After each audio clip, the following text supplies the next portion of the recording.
Capítulo 156. La historia de Alemania está cambiando, y seguirá haciéndolo inevitablemente. Esta realidad se volvió innegable desde el momento en que ocupamos Polonia. Sin embargo, aunque se dice que los seres humanos se adaptan a su entorno como criaturas de sangre fría, ¿puede una persona realmente transformarse en su esencia? La gente que conozco no cambia con facilidad, especialmente cuando han envejecido y sus ideas se han cristalizado.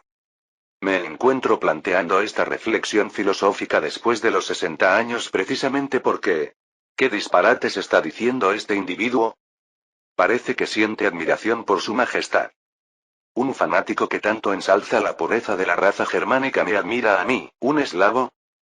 Lo más desconcertante es que quien muestra esta admiración es nada menos que el líder del partido de derecha del país vecino. En las recientes elecciones generales alemanas de julio, el partido nazi consiguió 230 escaños. A pesar de emerger como la fuerza política dominante, no alcanzaron la mayoría absoluta de los 608 escaños. Su estrategia ha sido rechazar sistemáticamente cualquier coalición, forzando nuevas elecciones. Es probable que continúen este ciclo hasta obtener la mayoría que ansían. Puedo entender su lógica. Los nazis consideran a todos, excepto a ellos mismos, como parásitos que corroen la nación. Es natural que rechacen aliarse con otros. Pero lo que no logro comprender es, ¿por qué aparece mi nombre en todo esto? Director Bronstein, necesito una explicación detallada. Las referencias están claramente presentes incluso en su autobiografía Mein Kampf, publicada en el 25. Aunque las menciones directas son escasas debido al sentimiento antieslavo predominante, es evidente que Hitler se identifica profundamente con el viaje vital de su majestad durante su juventud. Ha perdido completamente el juicio. Yo nací como príncipe heredero. Mi vida ha sido noble desde el principio, y el poder llegó a mis manos tan naturalmente como respirar. ¿Cómo podría equipararse conmigo este individuo que no solo fracasó en conseguir empleo sino que además esquivó sus obligaciones militares? Para explicarlo adecuadamente, debe comprender primero el nazismo, que se ha convertido prácticamente en una religión para Hitler. Sea breve. Como ya sabe, esta ideología totalitaria que constantemente ensalza la nación se proclama simultáneamente antiempresarial, anticapital y anticomunista. ¿Qué relación tiene eso conmigo? El partido nazi está utilizando como modelo lo que su majestad implementó con los liberales en el pasado, aquello. ¿La purga? No, ¿cómo pueden equipararse ambas situaciones? En aquella época, la línea entre liberales rusos y comunistas era prácticamente inexistente. Además, el cabecilla de ese movimiento liberal era el duque Georg Lvov, un noble de alto rango caído en desgracia por las políticas del zar anterior. Y para empeorar las cosas, se erigió como líder en la Duma, alzando su voz contra el zar y el Estado. ¿Cómo podría haber permitido que alguien así siguiera con vida? ¿Qué conexión puede tener esto con el nazismo y su obsesión por el totalitarismo? ¿No es una contradicción lógica? Aunque parezca contradictorio, los nazis desprecian a estos liberales, específicamente a quienes consideran sin patria ni fe. Bajo estos criterios, tanto la izquierda como los centristas son clasificados como enemigos del nazismo. Están proclamando abiertamente su intención de eliminarlos. Probablemente utilizarán cualquier pretexto, desde acusaciones de corrupción hasta traición. Es comprensible que la coalición sea prácticamente imposible. Para evitar este escenario, el Partido Socialdemócrata Alemán necesitaría unir fuerzas con el Partido Comunista, el Partido del Centro, el Partido Popular y todas las demás facciones para mantener la mayoría. Pero una ideología tan integradora y universal no existe en este mundo. Y menos aún existe alguien capaz de materializarla. Ese libro. ¿Circula por el imperio? Aunque lo prohibiéramos solo generaríamos más curiosidad, así que estamos manejándolo discretamente, pero sin duda hay quienes lo están leyendo. Suficiente. Que yo sea el zar admirado por ese individuo, me estremece pensar cómo quedará registrado esto en los libros de historia.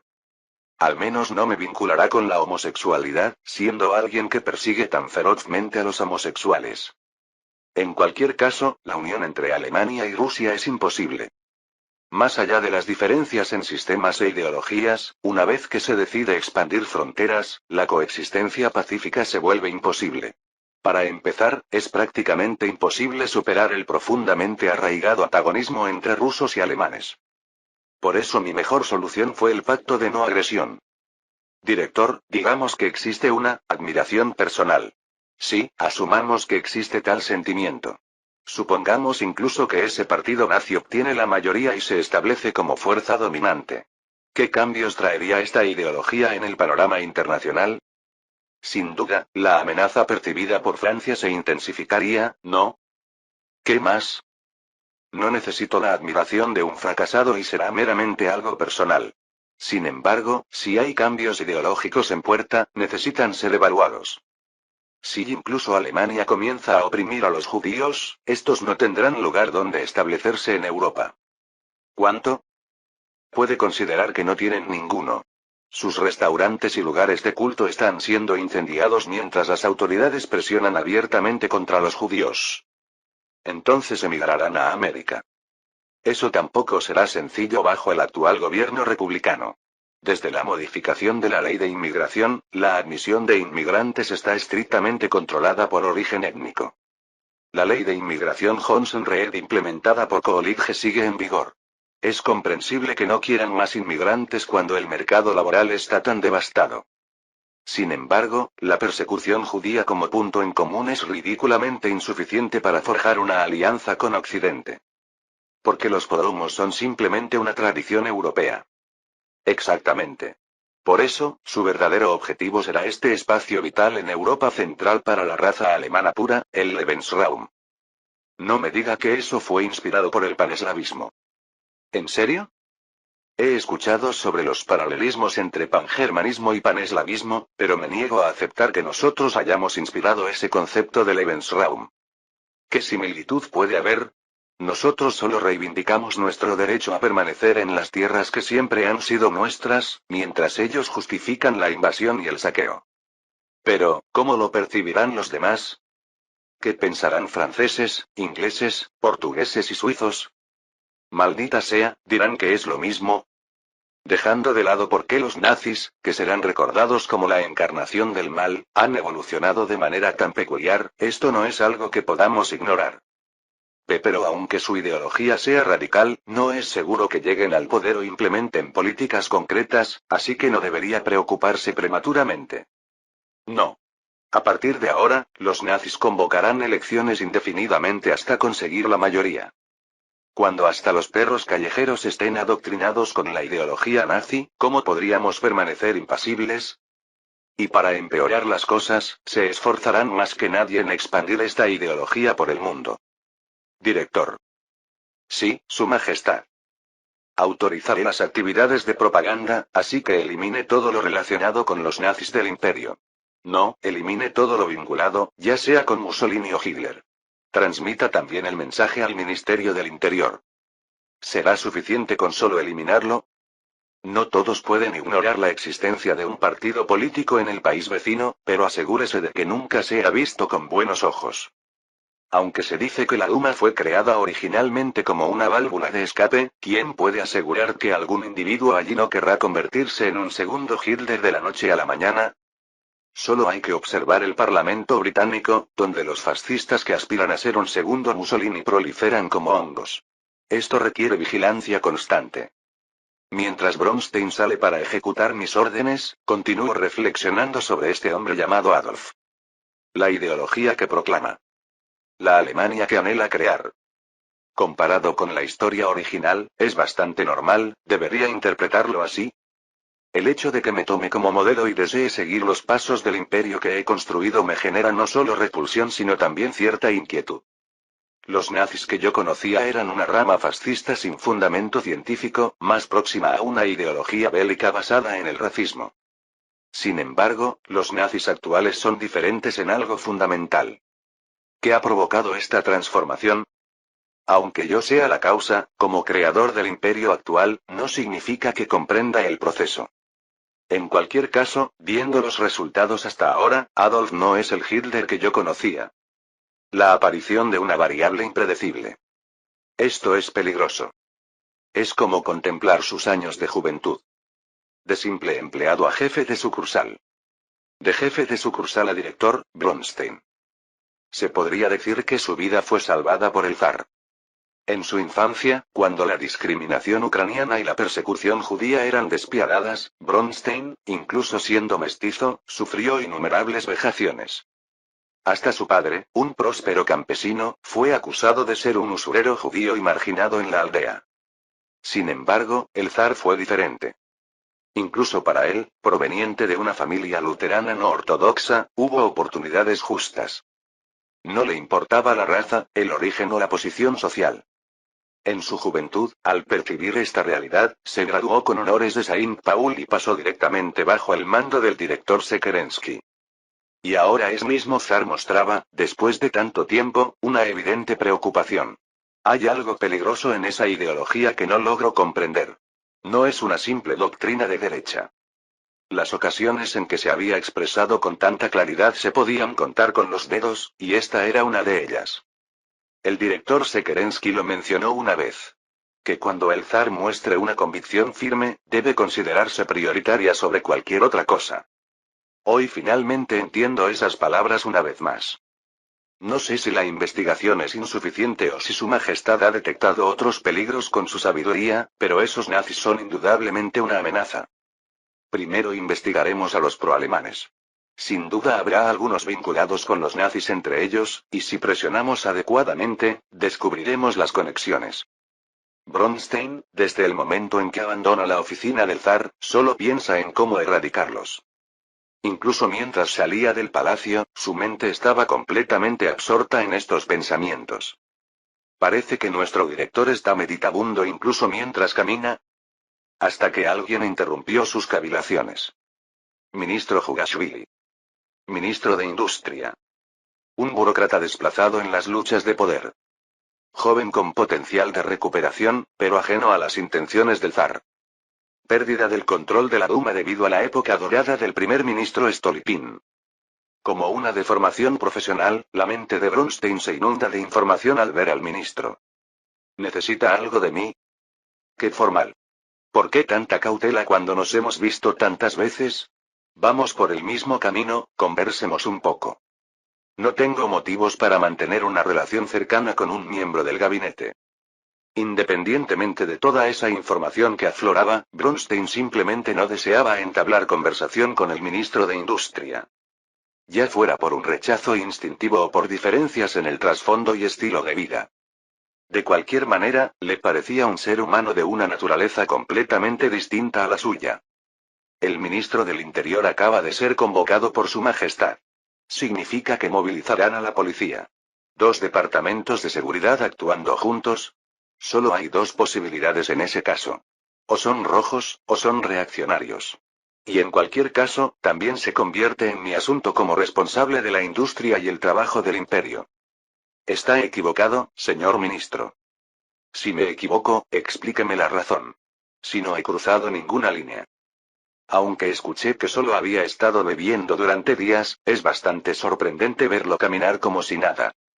De todos modos, una vez que el Ministerio del Interior empiece a moverse, las órdenes de Su Majestad se harán públicas. Como no parecía que fuera a dejarlo oír fácilmente, Bronstein decidió participar en la conversación brevemente.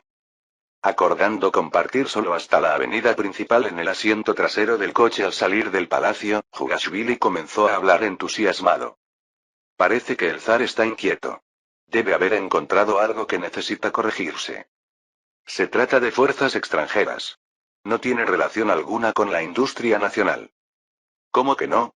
Si las fuerzas extranjeras se convierten en el respaldo interno, ¿no sería esa la mayor crisis de seguridad? Si se filtra tecnología, yo sería el responsable. No es para tanto.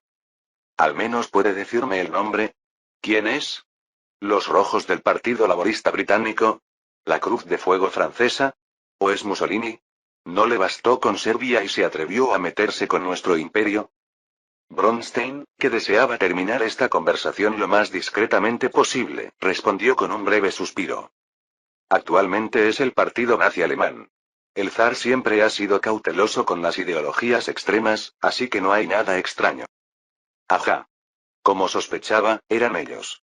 Esos malditos son el siguiente objetivo que Su Majestad ha señalado como enemigo. Quizás no debería haberle dicho. No comprendo cómo una simple conversación puede generar tanta exaltación.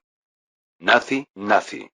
He oído rumores sobre el libro que escribió el líder del partido. Parece que los extremos se tocan, dicen que si estuviera en nuestro país, no sería extraño que hubiera sido eliminado en la primera purga. No será un insulto por una imitación mediocre.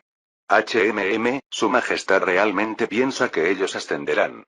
Predice que el pueblo alemán, hastiado de las repetidas elecciones, finalmente apoyará al partido nazi. Sí, tiene que ser eso.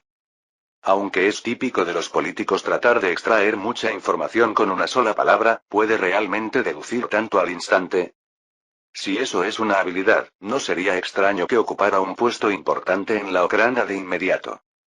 Consideremos este encuentro de hoy como oficial. Yo mismo se lo informaré a Su Majestad. Mejor aún. Espero que transmita toda nuestra conversación. De ser posible, cada palabra que he dicho sin omitir nada. Sinceramente, Bronstein sintió una vez más que él y este hombre no eran compatibles. Capítulo 157. La felicidad no nace únicamente del bienestar material, sino de saberse en mejor posición que los demás. ¿Otra subida de precios? ¿Cómo se supone que sobrevivirá la gente común? Todo se encarece mientras los salarios permanecen congelados. Es insostenible. Si guardas el dinero, se devalúa. Si piensas en la bolsa, da vértigo. Ni siquiera el oro está al alcance del ciudadano común. ¿Qué opciones nos quedan para proteger nuestros ahorros? El imperio ruso atravesaba también dificultades económicas. El coste de vida se disparaba mientras los salarios se desplomaban. Su mercado bursátil, aunque no tan catastróficamente como el estadounidense, seguía una tendencia bajista, y los periódicos se plagaban de noticias sobre empresas quebradas. Sin embargo, existía una diferencia fundamental. Es el exceso de confianza. El primer ministro lleva 3 años advirtiendo contra la expansión desmedida, y aún así se atrevieron a crecer basándose en préstamos. ¿Se quejan por unos días malos? La economía lleva 5 años deteriorándose. ¿Por qué actúan sorprendidos ahora? Si no hay trabajo cualificado, ¿acaso no pueden recurrir al trabajo manual? Al menos en Rusia brillaba un rayo de esperanza. A diferencia de otras naciones, Rusia no estaba precipitándose al vacío sin paracaídas. Persistía la convicción de que, pese a las dificultades presentes una constante histórica, el país emergería fortalecido en poco tiempo.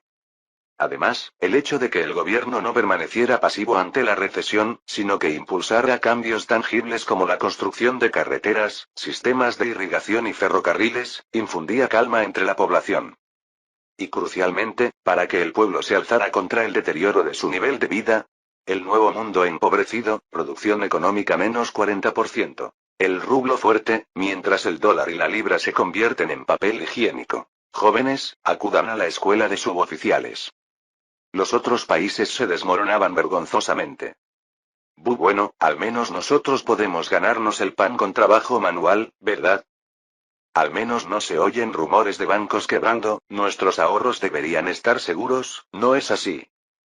Tras 3 años de políticas deflacionarias forzosas por parte de todas las potencias, el desempleo se había vuelto incontrolable. En contraste, el gobierno imperial seguía emitiendo cantidades masivas de dinero mientras mantenía el patrón oro. Por más que prohibieran el intercambio de oro y bloquearan su salida del país, ¿cómo era posible manipular la política monetaria a voluntad manteniendo el patrón oro? La explicación residía en 2 factores. Primero, el gobierno absorbía tanto dinero como emitía. Bonos a corto plazo, necesito bonos a corto plazo. Los de corto plazo se agotaron. Solo quedan emisiones a 20 años, ¿le interesan? 10.000 rublos, ahora mismo.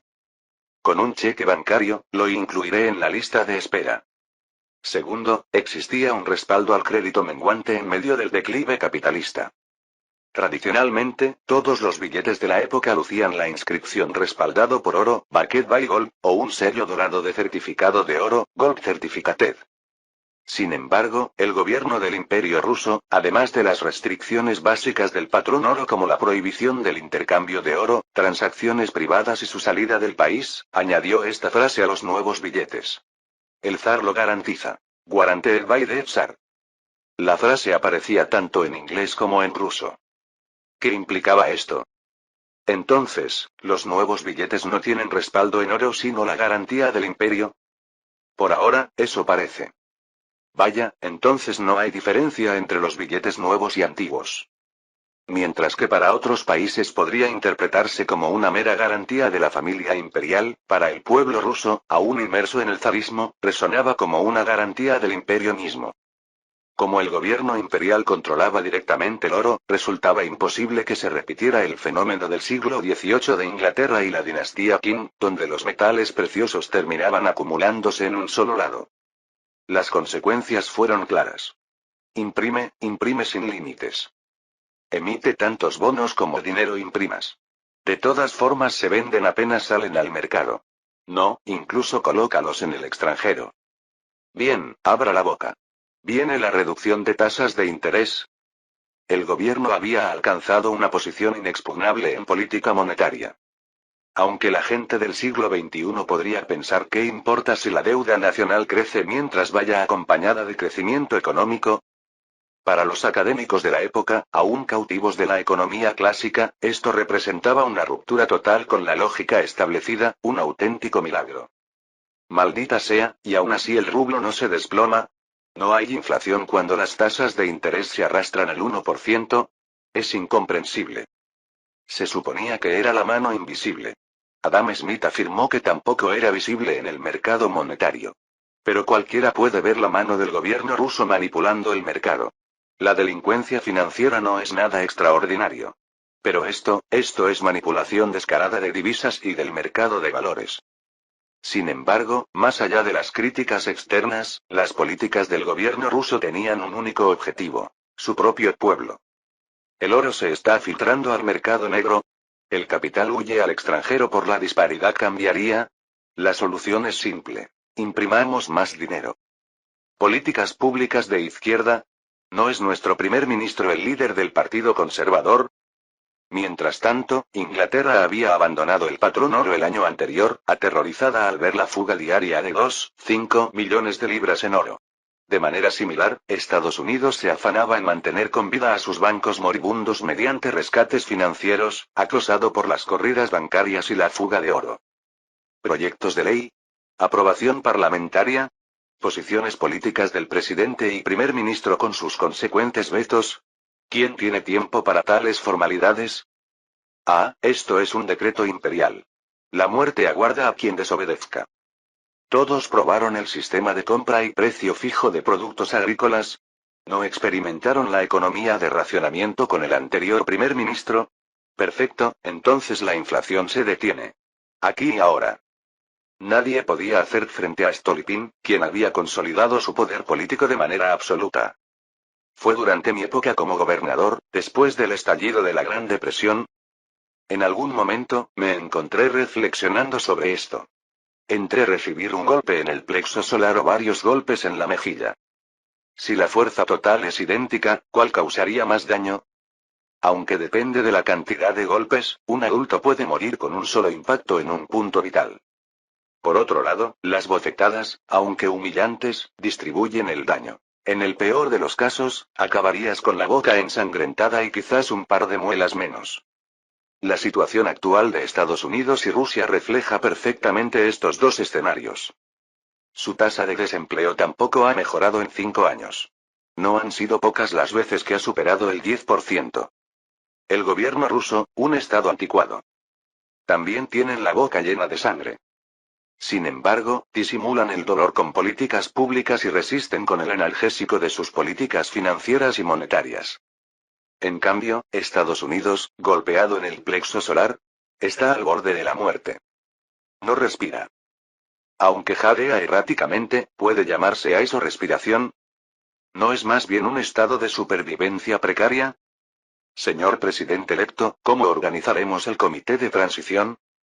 Lo cambiaremos todo desde cero. No quedará ni un solo puesto actual. Hoover había fracasado. Hasta el final depositó su fe ciega en el sector privado, incapaz de liberarse de los dogmas económicos del pasado. Mientras el fuego inicial de la recesión se propagaba, Hoover estaba tan absorbido por el escándalo de Teapotdome que no pudo controlar las llamas. La Corporación Nacional de Crédito que ordenó crear a los bancos privados en 1931, cuando la Gran Depresión se intensificaba, fracasó estrepitosamente y solo logró sembrar desconfianza entre los bancos, destruyendo su cohesión. Sus políticas proteccionistas y arancelarias, la defensa del dólar, aunque bien intencionadas, hundieron al país en el caos. Fueron medidas demasiado severas como para ser asimiladas. Finalmente, Hoover y el Partido Republicano deberían haber eliminado las regulaciones. Al final, no confiaron en el mercado. Los bancos no quiebran por préstamos fallidos. La inmensa mayoría colapsa por corridas bancarias, cuando los depósitos se esfuman como la marea ante la pérdida de confianza. Lo mismo sucedió en otros casos. La Corporación Nacional de Crédito que esperaban funcionar autónomamente como la Reserva Federal. La Corporación de Reconstrucción Financiera que devoró $2.000 millones para nada.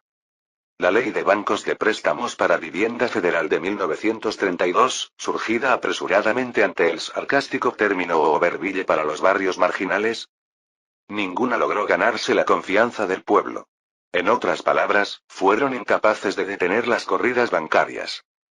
Así que durante los últimos 3 años me he preguntado sinceramente, ¿fue un último intento desesperado por la reelección, o como de todos modos sabía que no sería reelegido, actuó temerariamente? ¡Qué descortés! Como me corresponde limpiar el desastre que usted dejó, le ruego me perdone esta descortesía. Las dos figuras se encontraron por primera vez en el comité de transición tras las elecciones de noviembre. Si bien Hoover exhalaba humo con aparente indiferencia pese a su aplastante derrota, su interlocutor permanecía sentado con las piernas cruzadas y las manos reposando sobre las rodillas. Cuando ordenó arrollar a nuestros veteranos con tanques, cuando provocó esa tragedia donde un niño perdió la vida y cientos resultaron heridos, me regocijé en secreto. Ah, pensé, la victoria es mía. Una reunión íntima entre dos hombres. Aunque persistía la hostilidad mutua y el antagonismo de la campaña electoral, podían permitirse ser sinceros, conscientes de que jamás volverían a tener un encuentro personal como este. Pero entonces reflexioné. La presa Hoover muestra resultados prometedores aunque faltan 2 años para su conclusión, ¿por qué no expandir ese enfoque? ¿Cuál cree que es la razón? Porque un presidente impopular solo consiguió la aprobación del Congreso para $2.000 millones. Se necesitarían 20.000 millones para que fuera verdaderamente su legado, ¿no es así? Para expresarlo cortésmente, conseguir 20.000 millones no es tarea sencilla. ¿Quién aumentaría la deuda nacional para poner semejante presupuesto en mis manos? Curiosamente, cuanto más mordaz se tornaba la crítica, más se desvanecía el disgusto de Hoover.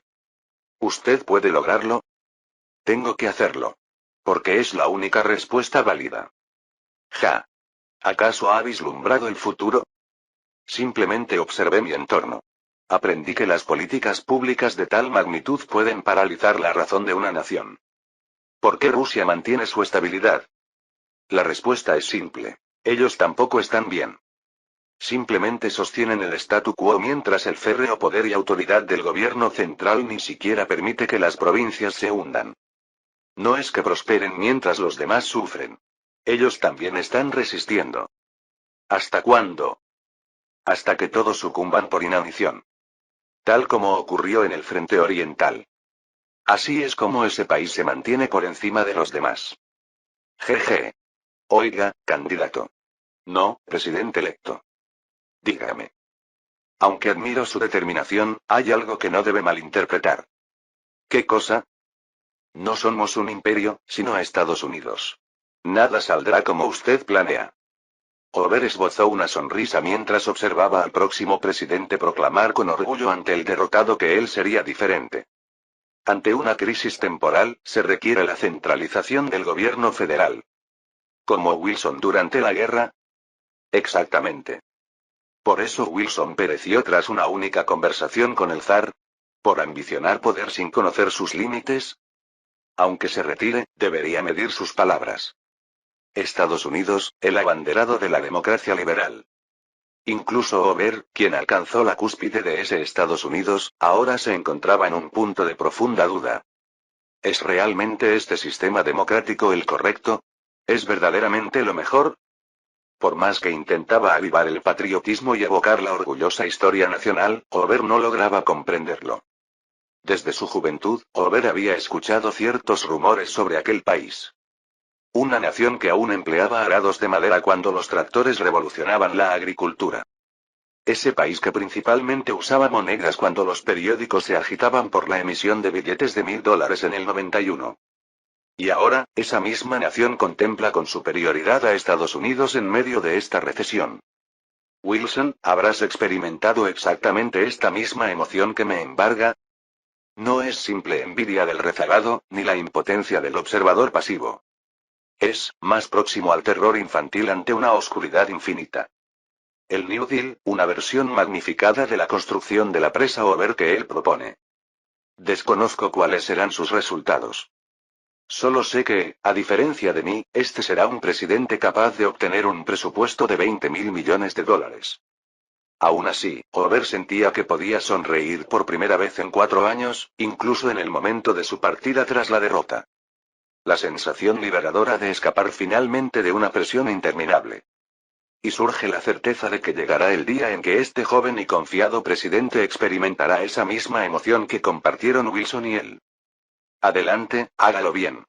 Estaré observando. Por eso Over podía sonreír ante el ceño fruncido de Roosevelt.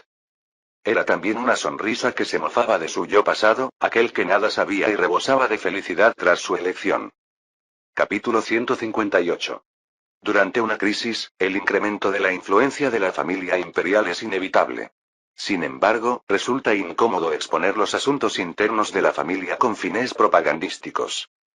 Mi autoridad imperial no es tan frágil, entonces ¿por qué? ¿No podríamos verlo simplemente como recibir las bendiciones de todo el imperio? Quizás tengas razón. Me pregunto si mi difunta madre experimentó sentimientos similares. Por mucho que mi hijo sienta el peso de ser el Cesarevich, posponer el matrimonio por esa razón, no existe mayor falta de piedad filial que esta. ¿Sabe que es por su culpa que Nikita se casó tarde? Si tan solo hubiera mostrado más reconocimiento y afecto hacia el muchacho, se habría casado hace tiempo. ¿Por qué sería eso mi responsabilidad? ¿Cómo esperaba que se casara si el muchacho solo vive para estudiar y trabajar? Y lo más absurdo fue delegarme a mí la tarea de elegir a su futura esposa. ¿Será verdad? Pero yo, incluso estando ocupado, me casé por amor. ¿Por qué mi hijo no podría hacer lo mismo? Aunque, ¿realmente importa el proceso? Casarse a los 30 no es ningún defecto. Yo mismo me casé tarde. Finalmente, después de que Ana organizara innumerables encuentros, se concretó la pareja de Nikita, una hija de la familia proimperial Shuvalov. Aquella familia que, en tiempos de mi abuelo, demostró una lealtad tan ciega hacia la familia imperial que él mismo tuvo que expulsarlos por razones políticas. Es relevante mencionar que el abuelo materno de la futura novia es el conde Dashkov, quien fungió como ministro del Palacio Imperial durante mi mandato. No es una mala elección. ¿Verdad que no? ¿No habrás dado demasiada importancia al aspecto físico? ¿Acaso usted no hizo lo mismo? Verdaderamente es mi hijo. No sé si es por el llamado de la sangre o porque los matrimonios entre diferentes clases sociales se han desvanecido en este país, pero algo es innegable. Los criterios de Nikita para elegir esposa son sorprendentemente mundanos. El próximo año enviaremos a Dmitri. Y al siguiente, Sasha es una niña. Si se retrasa demasiado, podría perder su oportunidad para siempre. Eso ya lo veremos. Dejemos ese asunto para más adelante. De cualquier manera, si podemos aprovechar el matrimonio de Nikita como pretexto para iluminar este período de estancamiento en la depresiva capital, bienvenido sea. Tras concluir la ceremonia nupcial de mi hijo, que avivó frescos recuerdos de mi tiempo con Ana, mientras supervisaba el banquete con mi cuerpo envejecido, Berrin se aproximó para informarme sobre la situación en el lejano oriente. Su Majestad, reportan que anoche estalló una rebelión en Japón. Todos los funcionarios importantes están reunidos. Me dirijo allá inmediatamente. No podían ser noticias que no inyectaran vigor a este cuerpo desgastado. Tradicionalmente se ha sostenido que existen solo dos soluciones para esta gran depresión: el New Deal y la creación de bloques económicos, pero existe una tercera alternativa.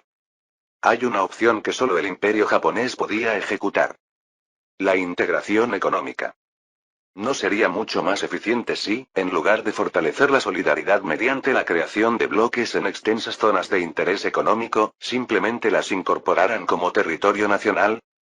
Japón ejemplifica precisamente este caso. Quien lideró esta iniciativa fue el funcionario de finanzas Takahashi Korekiyo, el mismo que se encontró con Wite mientras comercializaba bonos en Estados Unidos durante la guerra ruso-japonesa. Fue pionero en introducir el keynesianismo en la sociedad de Asia Oriental e implementó políticas que priorizaban el gasto deficitario. Sus medidas de estímulo fiscal, fundamentadas en estudios econométricos, resultaron más efectivas que el New Deal estadounidense. La era del comercio mundial que siguió a la Gran Guerra no favoreció a Japón. De hecho, su situación era aún más precaria. La depresión de la posguerra y la subsecuente crisis del terremoto. La crisis financiera Showa de 1927. La Gran Depresión de 1929. Y la crisis agrícola que se entrelazó con esta Gran Depresión. Todas las industrias, tanto primarias como secundarias, quedaron devastadas. Las granjas se desmoronaron y las empresas sucumbieron a la quiebra. Como nación adherida al patrón oro, incluso mantener la estabilidad de su moneda representaba un desafío formidable. En ese contexto crítico, Japón optó por la integración como método de supervivencia. Fusionar la economía de Manchuria con su territorio nacional. Esta estrategia difería del modelo colonial aplicado en Corea, donde simplemente se transfería la agricultura y el déficit. Aunque externamente Manchukuo aparentaba ser un mero estado títere, la unificación monetaria y la vinculación de zonas económicas lo convertían, en la práctica, en una extensión del territorio nacional. En 1930, la fuga de 230 millones de yenes en oro en apenas 6 meses había convertido al yen en blanco de especulación cambiaria. Sin embargo, tras la integración económica con Manchuria, lograron devaluar exitosamente la moneda, asegurar la competitividad de precios e incluso desplazar a Inglaterra del mercado textil. Todo esto fue posible gracias a la capacidad de Japón para absorber la inmensa zona de influencia que representaba Manchuria. Sin embargo, el Japón actual no posee ni Manchuria ni Corea. Carece de una zona económica que pueda incorporar. Incluso he sabido que recientemente, debido a la resistencia de Chiang Kai-shek, se ha bloqueado el arroz y los cereales que venían introduciendo a precios artificialmente bajos en China desde la crisis agrícola de 1930. Takahashi Korekiyo, conocido como el primer ministro efímero por su breve mandato de un día, enfrentó una rebelión física mientras se esforzaba por reconstruir la economía. Al repasar los acontecimientos frente a todos por un momento, son demasiados. Los incidentes y los posibles responsables son innumerables. La década de 1930 representó para el imperio japonés una época de superación de la depresión y construcción del crecimiento económico, pero también de constantes excesos políticos. Sin mencionar que en la historia original, desde la década de 1920, ocurrían casi anualmente masacres, violaciones y disturbios que involucraban a miles de personas. Como el intento de golpe de Estado de la autoproclamada Sociedad Secreta Imperial, dirigida por el Sakurakai, donde el general Ugati, a quien pretendían instalar como primer ministro, se acobardó y los rechazó. O cuando los miembros de la Sociedad Secreta, tras fracasar con Ugati, intentaron llevar al poder a Sadao Araki, pero nuevamente fallaron y fueron sometidos en masa a juicios militares. Resulta complejo incluso filtrar los candidatos, ya que estos golpes de Estado y manifestaciones militares eran extremadamente frecuentes en el Japón de esta época. Esta vez, por las fuerzas militares nacionalistas secretas. Desde el inicio. Secreto, nacionalismo, fuerzas militares. Incluso con esas tres palabras, resulta imposible identificar a los responsables.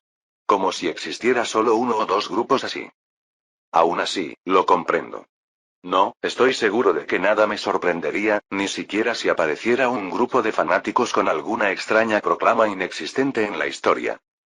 ¿Qué más podría asombrar cuando el vecino está abiertamente cultivando nazis? Beren, omite las explicaciones innecesarias y ve al grano. Entendido. Todos los presentes sabrán que en Japón la influencia política del ejército se ha fortalecido debido a la oleada del militarismo. Tengo entendido que eso comenzó con la guerra ruso-japonesa. Era una progresión natural, considerando que en ese momento probablemente estaban afilando sus cuchillos de venganza entre bastidores. Sin embargo, la gestión posterior requirió mucho tiempo y las consecuencias fueron significativas, por lo que el Estado se vio menos dominado por la ideología militarista. Existen dos facciones principales: la facción del camino imperial y la facción del control. La primera, como su nombre sugiere, es proemperador y busca que éste dirija directamente el Estado, mientras que la segunda aboga por una monarquía constitucional y se opone a los Zaibatsu. ¿Oponerse a los Zaibatsu equivale a oponerse al capitalismo? No exactamente. En términos de nuestro país, debería interpretarse más bien como una denuncia de los cárteles. Como esperaba, la situación no ha cambiado sustancialmente. Resulta irónico que aunque la facción del camino imperial prioriza al emperador y la facción del control a la democracia, en realidad ambas son señores de la guerra. La Marina. ¿No existe tensión entre la Marina y el ejército? Sí, pero curiosamente también se dividen en las mismas facciones: camino imperial y control. HMM. ¿Qué significa esto? La monarquía constitucional y el gobierno directo del emperador son meros juegos de legitimidad. ¿No eran todos elementos que buscaban establecer un régimen militar, sosteniendo que el poder emana del cañón del fusil? El ejército está obsesionado con las divisiones internas, pero la brecha entre ejército y marina tampoco debe ser insignificante. ¿No? ¿Acaso el conflicto entre ejército y marina aún no ha madurado? Podría ser así, considerando que aunque el cuartel general está dividido en líneas de mando del ejército y de la marina, mantiene externamente una estructura organizativa unificada. Sin embargo, la siguiente explicación de Beren sugería que era difícil atribuirlo simplemente a que el período de conflicto aún no había llegado. Independientemente de su rama militar o región de origen, el ejército de ese país está verdaderamente fracturado por ideología. ¿Es eso cierto? ¿Los militares están enfrentados por cuestiones ideológicas? Así es. Para empezar, el control en facción del control se refiere al control civil. Por eso sostienen que deben alzarse inevitablemente para expulsar a la facción del camino imperial. Sin darme cuenta, me cubrí la boca con la mano, que se había abierto por la sorpresa. Santo cielo, un ejército japonés genuinamente comprometido con la democratización. Resulta tan insólito que los nazis floreciendo en el país vecino parecen casi normales en comparación. Este incidente de rebelión también involucra a 11 jóvenes oficiales navales de la facción del control que asesinaron al primer ministro Inuka Tsuyoshi. Sin embargo, tanto el público como algunos militares están solicitando que no se les castigue. Si el manejo posterior no es adecuado, el incidente podría escalar significativamente. Aunque similar, esto difiere del incidente del 15 de mayo. El apoyo público y la oposición militar al castigo por el asesinato del primer ministro señalan una intensificación en la lucha entre facciones. Pero mientras el incidente del 15 de mayo extinguió la democracia y el Estado de Derecho en Japón, los perpetradores están exigiendo ser castigados y que se celebren elecciones nacionales legítimas. Este golpe de Estado, aunque fallido, intenta dar un paso hacia la reforma institucional. Y este cambio, al menos no es consecuencia de mis acciones. Su señoría, aquí tiene el informe de la comisión de investigación, junto con los materiales de referencia, información de los testigos y documentación relacionada. ¿Qué contiene esta urna? Son dedos. Jóvenes de Niigata que desean ser castigados en lugar de los 9 oficiales navales los enviaron en sala al tribunal. Retírala inmediatamente. Pero solicitan que al menos se acepte como evidencia. ¿Cómo podría ser posible, insensato? El intento de golpe de Estado que estalló el día 15 y fue procesado inmediatamente el 17 llegó a sus manos. Con audiencias cada 2 días, ya se han celebrado más de 10 sesiones y parece que continuarán indefinidamente. Kageta Higoshiro, el juez presidente del Tribunal del Distrito de Tokio que preside estos juicios, sintió que su dolor de cabeza regresaba una vez más. Este caso que asumió gracias a su vasta experiencia, evidenciada por sus cabellos ya algo canosos, no era simplemente un caso de asesinato del primer ministro. El descontento por la tendencia mundial al desarme naval. El militarismo que se opone a esta corriente. La Gran Depresión y los Zaibatsu señalados como sus causantes. El enfrentamiento entre los jóvenes oficiales rebosantes de vigor y los antiguos oficiales de alto rango estancados. Y finalmente, el imperfecto sistema parlamentario que gobierna el imperio y las fuerzas que dominan ese parlamento. Para investigar verdaderamente este juicio, es necesario remontarse hasta esos orígenes. No es algo que un simple juez deba manejar. ¿Por qué no se contuvieron un poco? Subestación eléctrica, residencias privadas, sedes bancarias, jefatura de policía, asociación constitucional, y como si no fuera suficiente, atacar las residencias de los ministros y del primer ministro. Lo más aterrador es que estos fueron únicamente los ataques fallidos. Estos jóvenes oficiales confesaron que incluso planeaban asesinar al célebre actor Charlie Chaplin que visitaba desde Estados Unidos. El tribunal de Tokio ya estaba al borde del colapso por los cientos de miles de peticiones manuscritas enviadas desde todo el país. Sin embargo, en el fondo, él comprendía el espíritu de estos jóvenes. No es que como juez estuviera particularmente cautivado por las ideologías populares entre la juventud. Tanto la facción del Camino Imperial y otros proimperiales que presenciaron la derrota ante Rusia del Norte y su ascenso, intentando unirse alrededor del punto focal de Su Majestad Imperial. Como aquellos que intentan derrocar el mundo gobernado por unos pocos enarbolando los valores democráticos de Inglaterra y los países occidentales. Simplemente experimentaba esta emoción porque podía entender racionalmente los argumentos de ambos bandos. Entra el juez. Todos de pie, por favor. Espero que hoy alcancemos resultados significativos. Pero si alguien preguntara qué es lo correcto, no somos traidores. Aquellos que intentan abusar del poder de Su Majestad Imperial están usando a los 3 grandes Zaibatsu y las 10 principales empresas como ministros codiciosos. Son unos corruptos que recaudan impuestos injustos e intercambian sobornos aprovechándose de un poder superior. ¿Y por eso intentaron asesinar a todos los líderes empresariales? Según su lógica, todos en el mundo político y empresarial merecen morir. La codicia no tiene límites. El soborno no tiene arte. Estos alborotadores están insultando a todo Nippon. Su señoría, estos deben ser lunáticos que han perdido la razón con sus delirios. Es cierto. Querer eliminarlos a todos se aproxima ciertamente a la locura. Entonces deberíamos permanecer impasibles. No están equivocados el sistema, quienes lo crearon, quienes lo dirigen y quienes abusan de él. Esto también es cierto. Este país está definitivamente fallando en algún aspecto. ¿Autorrectificación? ¿De qué sirve hablar cuando ni siquiera existe voluntad de mejora? Si no actuamos así, ¿quién escuchará nuestras voces? Si vuelven a alzar la voz una vez más, serán capaces de derrocar hasta la familia imperial. Incluso él, siendo solo un juez, ya no distingue lo correcto. Tal vez. ¿Será este derramamiento de sangre el único camino para que este país pueda transformarse? Como simple juez, se encontraba incapaz de dar una respuesta definitiva a ninguna de estas interrogantes. Si ni siquiera él, con toda su formación académica, podía encontrar una solución, ¿quién demonios conoce realmente la respuesta? Sin embargo, como se había planteado anteriormente, no podía ofrecer una respuesta clara a ninguna de estas profundas dudas. Capítulo 159. Kazuki Gorekiyo ostentaba títulos que reflejaban su inmensa influencia. Gobernador del Banco de Japón, miembro de ambas cámaras parlamentarias, ministro de Finanzas con rango de barón y, aunque brevemente, primer ministro. A pesar de su afiliación oficial al partido Riken Seikai, que lo alineaba con la facción de control, sus decisiones a menudo desafiaban las directrices de su propio grupo político. La reducción del armamento militar ejemplificaba perfectamente esta independencia de criterio. Japón se ha transformado en una nación que sobrevive gracias a la diplomacia, solía declarar. Por más divididos que estemos internamente, debemos presentar un frente unido ante el mundo exterior.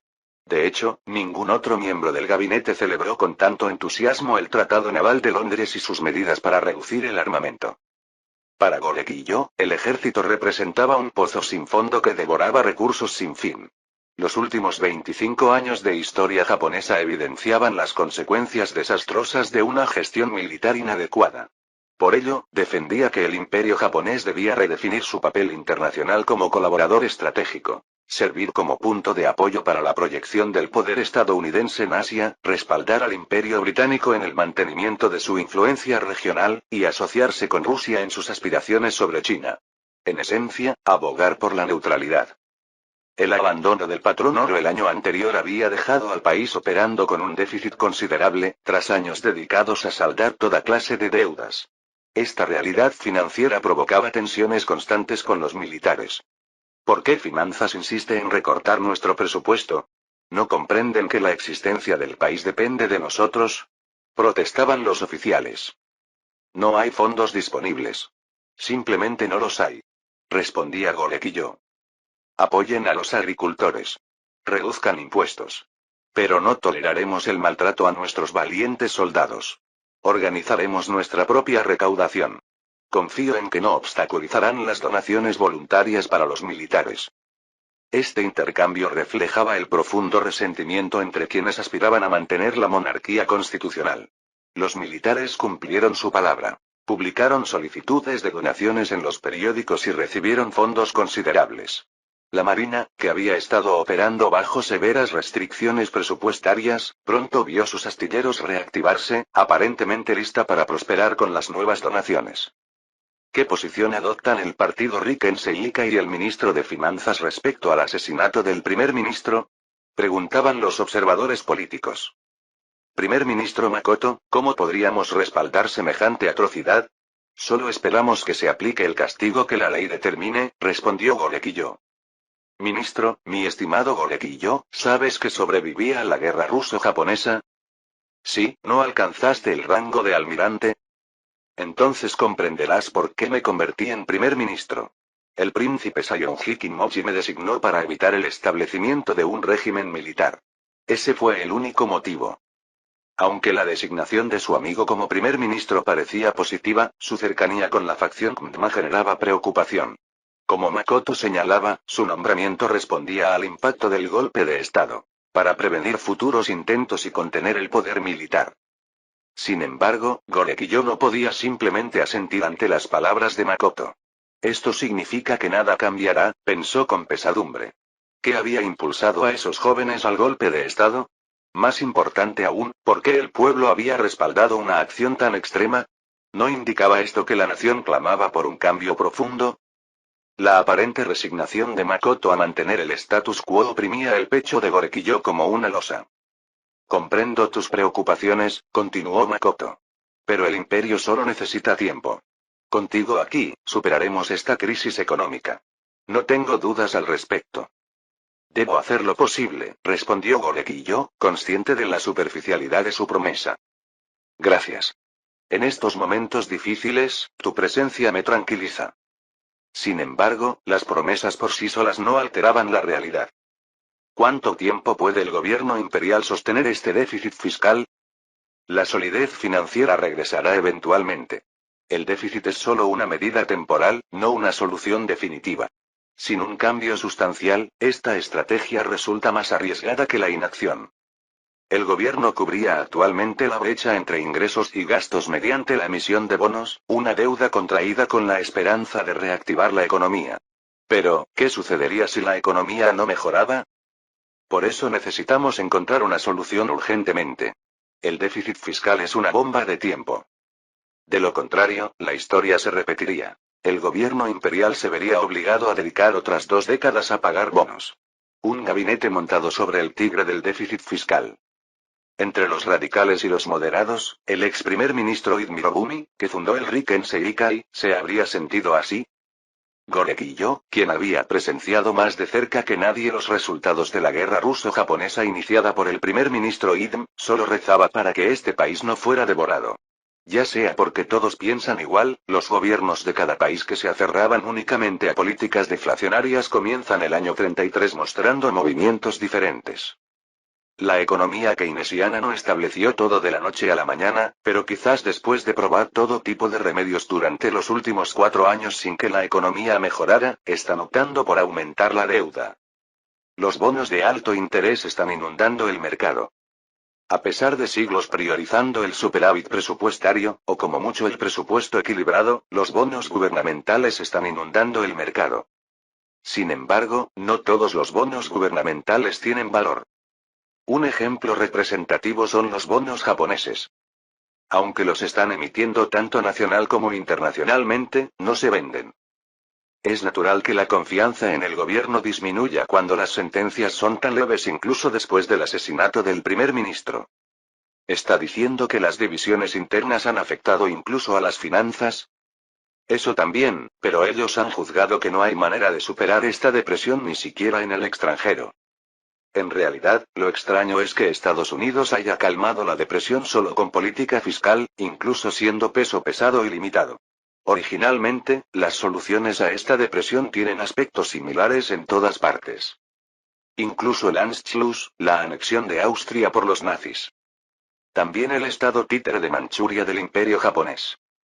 Todo debe verse como un tipo de bloqueo, una política de integración económica para superar el estancamiento. Entonces, ¿qué debe hacer Japón sin Manchuria ni Corea? En una situación donde incluso yo tengo dificultades para ofrecer una respuesta, ¿será que Gorequillo tampoco tiene ninguna solución viable? ¿Neutralidad? Es indignante. A pesar de que hicimos la paz en el lejano oriente, ahora hablan de neutralidad. Al final, Gorequillo está mostrando intentos de parasitar el peso de las grandes potencias estableciendo conexiones por aquí y por allá. Si nos fijamos bien, podría decirse que es similar al contexto en el que se estableció la antigua alianza anglo-japonesa. Naturalmente, el primer país que muestra interés es Inglaterra, que no puede soltar su influencia en el sur de China. Y después, Estados Unidos. Está Franklin D. Roosevelt, quien asumió como nuevo presidente en marzo. Dejando de lado que, como reaccionó Stolypin, Gorequillo intenta resolver su crisis mediante alianzas externas. FDR. Es difícil de juzgar, muy difícil. Resulta que parece que este tipo quiere dar palmadas con Gorequillo. FDR es claramente hostil hacia nuestra Rusia. Probablemente porque piensa que fuimos nosotros quienes los expulsamos de China. Aunque en realidad, desde que retiraron sus tropas dejando solo empresas en el 28, fue más bien que vieron demasiado ingenuo a Chiang Kai-shek. Incluso el gobierno estadounidense es un país que no apoyó a Chiang Kai-shek por considerarlo un dictador corrupto. Si las relaciones han cambiado, la respuesta de FDR también cambiará. Es muy probable que sea pro-japonés. Esto es seguro. De todos modos, Estados Unidos nunca puede soltar Filipinas ni abandonar el comercio asiático, la región más ingenua del mundo. Y para proteger Asia, Estados Unidos necesita a Japón. ¿No podrían proyectar poder directamente? Si hubieran podido hacerlo, lo habrían hecho hace tiempo. Desde antes de que ayudáramos a la expedición del norte de Chiang Kai-shek. Si tuvieran esa capacidad de ejecución, no serían los Estados Unidos sino el Imperio americano. FDR no sería el presidente Roosevelt sino el emperador Roosevelt. Lo aterrador de FDR es esto. Su determinación. Tiene el liderazgo y la determinación suficientes para mover incluso a esa perezosa Monroe. La prueba está en que apenas asumió el cargo, bajo el pretexto de la popularidad del New Deal y la superación de la crisis, manipula toda la legislación a su antojo. Solo mira la derogación de la ley seca. Es un hombre pragmático. No está atado a la moral como Wilson y al menos hace cálculos mínimos de pérdidas y ganancias. ¿Está seguro de que tomará la mano de Japón? ¿Seguro? Esto es definitivo. ¿Cómo no se unirían cuando los deseos de ambos países coinciden? Aunque me jacte de ser el dominador del lejano oriente, ni siquiera yo confío en poder enfrentarme a esos dos países simultáneamente. ¿Competir en poder naval contra un país insular y un continente insular? Mejor construiría el ferrocarril transiberiano una vez más antes que derrochar dinero en algo así. Entre los radicales y los moderados, aunque hablan de diplomacia neutral, Japón está desesperado por tener a cualquiera de su lado para sobrevivir. Tanto financiera como política e ideológicamente. Si Gorequillo intenta aliarse con Estados Unidos por razones financieras, parece que los militares y el público tienen una perspectiva algo diferente. Deseo. El militarismo, un deseo que se ha expandido pero no se ha resuelto desde la guerra ruso-japonesa. Aunque todavía está bajo control del gobierno, este incidente de la facción de control es evidencia de que ese control no es fácil. Primer ministro, por donde se mire, están locos por el ejército. Quizás sea por haber sido derrotados por nosotros una vez, pero son como animales que han perdido la razón en celo. Es definitivamente diferente de querer avanzar hacia ser una potencia. Podría decirse que es extraño cómo la influencia militar está creciendo gradualmente. Creen que tomar armas y espadas resolverá la situación. Aunque yo ya conozco el curso de la historia, añadamos una hipótesis para que Stolypin pueda entender. Un país acorralado financieramente. ¿Qué pasa si se le añade militarismo? ¿Significa que verán la guerra como un medio para hacer dinero? ¿Quién no lo haría? Así fue la invasión nazi de Francia en la historia original y así fue la guerra del Pacífico de los japoneses. Adoptaron el método de pagar su continuo déficit fiscal con ganancias de guerra. Sin embargo, nosotros tampoco tenemos la capacidad de ayudarlos. Lo sé. Estados Unidos está en la misma situación. Ceder una zona económica lo suficientemente grande como para convertir su déficit fiscal en superávit de la noche a la mañana. No podemos hacerlo cuando nosotros mismos apenas sobrevivimos.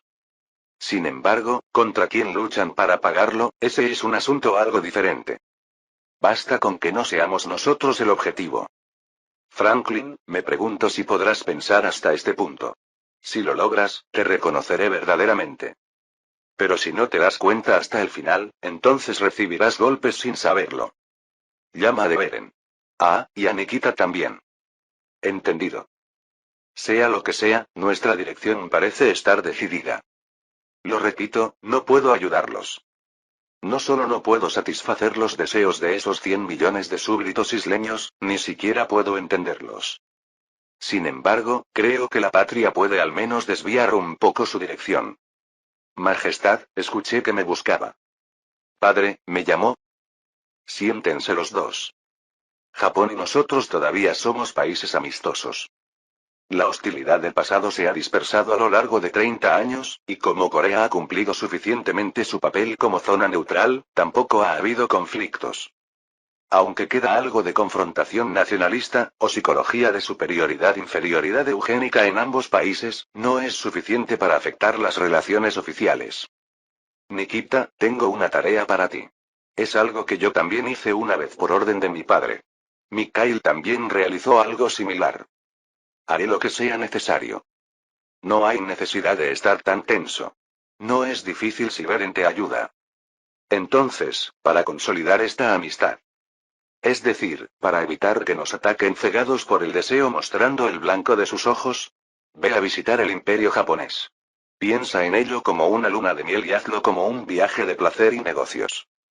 Después de todo, no hay nada mejor que el viaje oriental del Cesarevich. Por mi experiencia, no hay mejor plan que este. Capítulo 160. La caída del mercado de valores tenía un claro culpable según la opinión pública. Los grandes capitalistas. Castiguen a los criminales. Retumbaban las voces en las calles. No queremos cárteles. ¿A esto llaman mercado libre? Persiguen a las empresas monopolísticas honestas, pero dejan impunes a los cárteles. La indignación de los desempleados y la clase media empobrecida se volcaba inevitablemente contra la derecha liberal, contra un gobierno que había abandonado irresponsablemente el mercado y las empresas que conspiraban con él. Quizás en este país, donde tradicionalmente se defendía un gobierno limitado y se enarbolaba el laissez-faire como estandarte de la libertad, el poder desmedido de las empresas podría considerarse una corrupción natural, apenas digna de escándalo. Pero esto era diferente. Era la Gran Depresión, una época donde la ira y el resentimiento ciudadano alcanzaban su punto de ebullición. En este contexto surgió Roosevelt. FDR es un comunista. Un títere del Partido Laborista Británico. Pero prometió apoyo a los agricultores, empleo pleno, seguro de desempleo y pensiones. Francamente, ¿importa si es comunista? Incluso Nueva York, la más golpeada, empieza a mostrar signos de recuperación. A pesar de su imagen izquierdista, la victoria del Partido Demócrata era inevitable.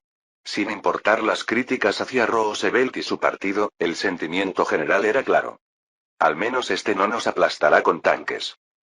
Con todo, es mejor que Hoover. La brutal represión de Hoover contra los manifestantes usando el ejército de Pensilvania no solo afectó a los veteranos. Sembró un profundo temor entre los desempleados y quienes temían perder sus trabajos en cualquier momento. Para el ciudadano común, era evidente que Hoover defendía a los grandes capitalistas, no a los trabajadores. El ascenso de Roosevelt al poder distó de ser sencillo. Aunque su victoria en el colegio electoral fue contundente -472 contra 59, la realidad que encontró en la Casa Blanca era desoladora. El desempleo alcanza el 25%. Los precios agrícolas han caído otro 60% desde mi tiempo como gobernador. Hay 2 millones de personas sin hogar solo en las principales ciudades. Las quiebras bancarias continúan en cadena. Ya no queda nadie dispuesto a adquirir empresas en bancarrota. Los préstamos se han secado. La incompetencia de Ober no solo falló en resolver los problemas, los amplificó. Se dice que pasó 4 años culpando exclusivamente a Wilson y al Partido Demócrata. Aunque ningún sucesor se abstiene de criticar a su predecesor, Roosevelt sentía una frustración particular. ¿Qué demonios hizo este tipo durante 4 años? Cada año superaba al anterior en dificultades. 1930 fue peor que 1929, 1931 peor que 1930, y 1932 peor que 1931. El país se había sumido en un declive constante durante 4 años. Los precios bursátiles de 1933 igualaban los de 1919, justo después de la Gran Guerra, una caída aún más dramática considerando la inflación. Pero el pasado era el pasado, y ahora le tocaba a él resolverlo. Apenas pasó de presidente electo a presidente en funciones, Roosevelt tomó medidas drásticas. Cierren los bancos durante 4 días. ¿Qué? Si bloqueamos los retiros por la fuerza, destruiremos la confianza financiera. Y quien se oponga a este plan, que despeje su escritorio para mañana. Desde el inicio de su gabinete, Roosevelt, respaldado por su victoria en el Senado, la Cámara de Representantes y el gabinete, ejerció su poder sin vacilaciones. Aprovechaba bien a los leales, aunque fueran aduladores, pero despedía sin contemplaciones a quienes, sin importar su capacidad, actuaban obstinadamente según su propio criterio. Mis queridos ciudadanos, compartía en sus discursos, estuve destinado a morir desde el nacimiento. Mi madre sufrió una sobredosis de cloroformo durante el parto y un médico anciano tuvo que reanimarme. Pero mis pruebas no terminaron ahí. Durante unas vacaciones familiares en la isla de Campobello en 1921, desperté una mañana sin sensibilidad en las piernas. Sí, era polio. A cambio de su franqueza, nunca perdió el apoyo popular. En esta democracia, después de todo, la fuente de todo poder residía en la voluntad del pueblo. Sin embargo, ni 2 crisis mortales pudieron detenerme. Aquí estoy, vivo y respirando, y estas piernas siguen recorriendo el país. Sus charlas junto a la chimenea, transmitidas por radio tras el cierre bancario, contrastaban con el país en crisis. Estas transmisiones, repletas de historias cálidas y esperanzadoras, difundían el optimismo de FDR mientras compartía sus propias luchas, recordándole constantemente al pueblo que él había superado todas las adversidades. Así que esta crisis económica también. Y sus dificultades personales también. Todo estaría bien. Así, cuando los bancos reabrieron el lunes 15 de marzo. Las acciones bancarias subieron un 15% en un solo día. Sí, los depósitos están regresando. Dicen que las bóvedas de los bancos se están llenando de dinero. Esto significa que podrían volver a evaluar los préstamos, ¿verdad? Roosevelt se convirtió en más que un presidente de 4 años. Desde entonces, se volvió imparable como presidente. Toda la nación desea la aprobación de la Ley de Recuperación Industrial Nacional para el New Deal, 1933. Mira. De ahora en adelante, el gobierno intervendrá y mediará en todos los principales conflictos laborales. Estableceremos la Administración de Ajuste Agrícola. El mercado aterrorizado no está fijando precios agrícolas adecuados en este momento. No faltaron las críticas. Administración de Ajuste Agrícola. ¿Dar dinero a los agricultores por no cultivar y no criar ganado? Esta política no puede tener éxito. Esta es una política completamente tonta. Cuando se agote el presupuesto de la administración, está destinada a fracasar. Aunque la intención de que el Estado sostenga el mercado desde abajo puede ser buena, no es una política a largo plazo. Cualquiera podía ver que era una medida miope que terminaría tan pronto como se acabara el dinero. Sin embargo, FDR tenía confianza. Solo necesitamos superar esta crisis. Si aguantamos ahora, los buenos días volverán inevitablemente. Si la ley NIDA puede detener la competencia interna sin sentido. Si los productores y consumidores pueden estar satisfechos con precios razonables a través de la administración y las asociaciones de ajuste, en lugar de un mercado destrozado. Finalmente, si esto marca el punto de inflexión donde la vida de las personas mejora y el dinero comienza a circular en el mercado, este país sobrevivirá. Cuando todos dudaban de la recuperación de América, FDR estaba lleno de confianza. ¿Y si podían superar esta crisis? Nunca más permitiré que Estados Unidos permanezca como una rana atrapada en un pozo. Planeaba proyectar su poder también hacia el exterior. Señor presidente, el príncipe heredero del imperio ruso se dirige a Japón. Se dice que es un viaje largo para recorrer todo el este de Asia. He oído que recibió plenos poderes del zar para el lejano oriente. ¿Plenos poderes? Hubo un caso similar durante la época del príncipe heredero Nicolás II. Si la situación es similar a entonces, puede considerarlo como una posición superior a la de un enviado diplomático especial. Ese viejo perro otra vez, ¿qué está tramando esta vez? Sin embargo, ¿será que el mundo no lo esperará? Nikita ya había llegado a Japón. Honestamente, lo pensó una vez. TSK, ¿no habrá alguna situación donde pueda recibir una puñalada? Una herida en el pecho en un área peligrosa parecería bien.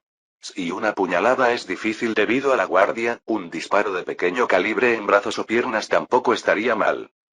Recientemente hubo un intento de asesinato del primer ministro, así que mejor si viene del lado del Faction Control. Incluso hubo intentos de asesinar a Charlie Chaplin, que no tenía nada que ver con la política, así que intentar asesinar a un príncipe heredero extranjero no sería nada extraño, ¿verdad? Sin embargo, desafortunadamente, tales cosas eran físicamente imposibles para Nikita. Me gustaría dar un paseo por las calles. Si nos avisa con anticipación, haremos que despejen las calles.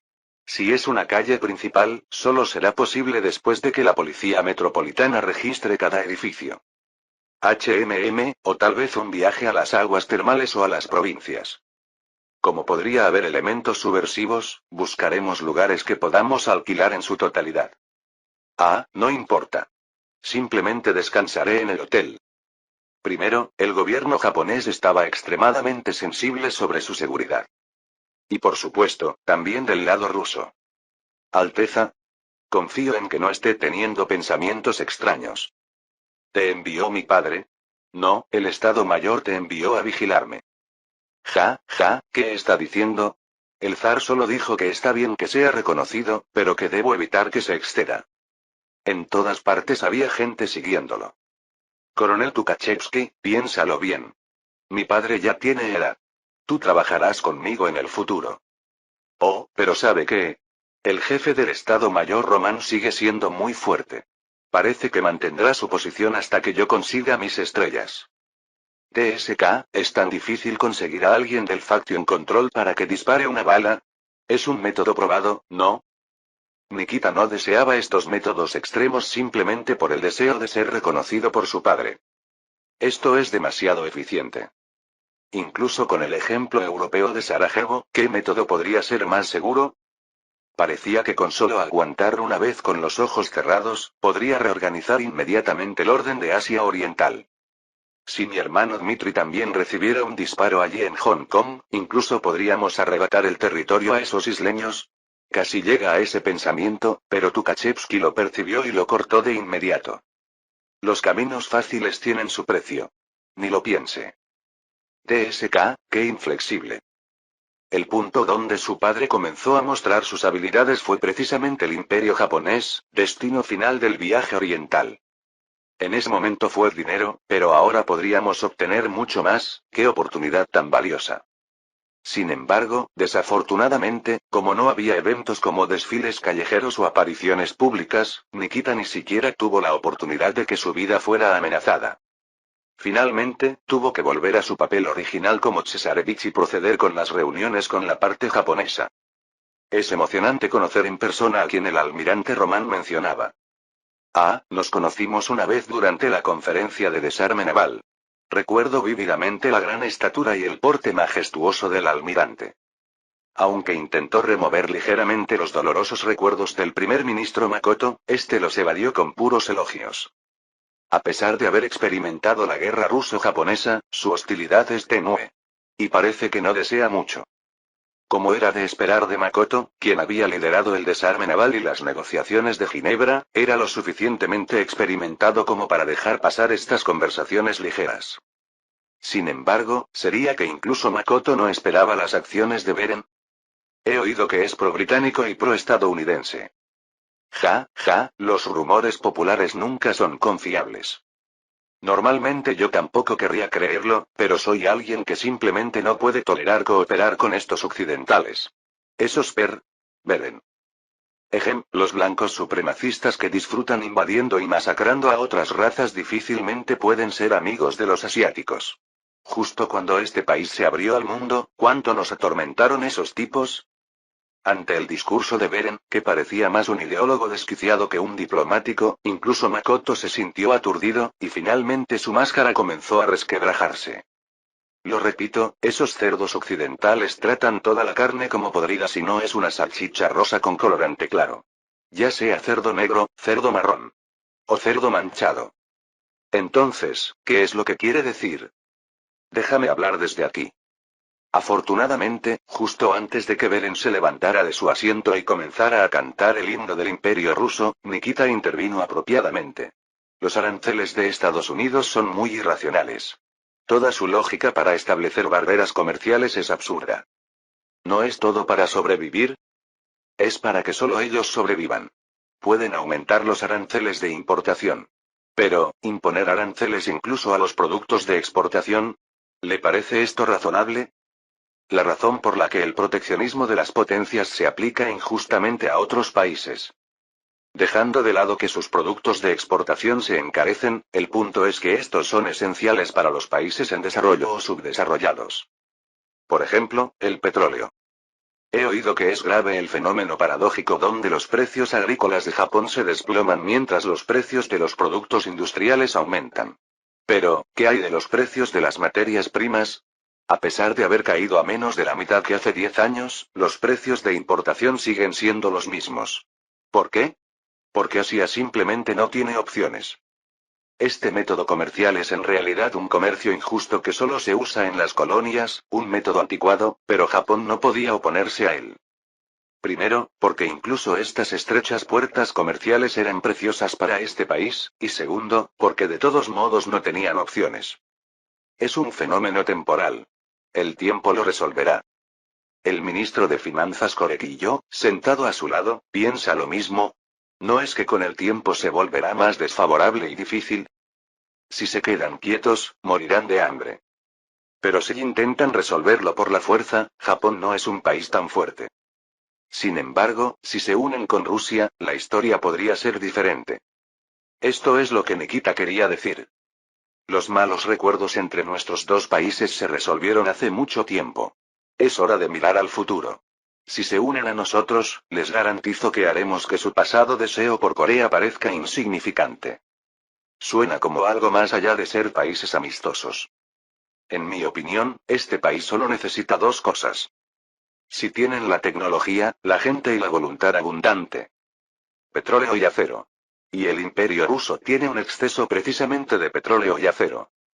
¿Qué país en esta era podría resistir el imperialismo?